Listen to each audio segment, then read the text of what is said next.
હું વિમર્શ ચોકસી મલાડ સુંદરનગરમાં રહું છું અને મારો વ્યવસાય છે પેઇન્ટ અને રેઝિનમાં હું કન્સલ્ટિંગ આપું છું.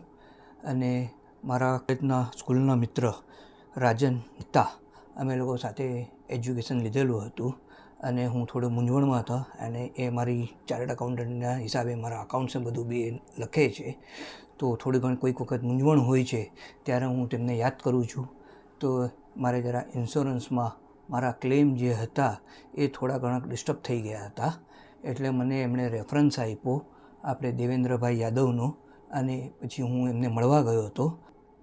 મારી જે શરૂઆતમાં જે મૂંઝવણ હતી, મેં ઇન્સ્યોરન્સ કાઢ્યો હતો HDFC બેંકના એજન્ટ પાસેથી કાઢ્યો હતો. તો શરૂઆતમાં તો 1 વર્ષ સુધી મને ક્લેમ મળતો હતો, પછી એની કોઈ ટ્રાન્સફર થઈ ગઈ. એની ટ્રાન્સફર થઈ ગયા પછી મારા જે ક્લેમ કરતો હતો તો મને એ વ્યક્તિગત રીતે મને એ ભાઈનો બી કોઈ કોન્ટેક્ટ થતો નહોતો. એ ભાઈ મારા કોઈ ખાસ ફોન ઉપાડતા નહોતા. અને જે પ્રમાણે મેં કીધું કે મારા મિત્ર રાજન મહેતાએ જે એડવાઇસ આપ્યું દેવેન્દ્રભાઈને મળીને વાતચીત કરવા માટે, તો is thirdly legal adviser of this thing.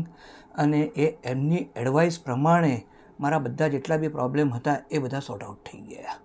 Thank you.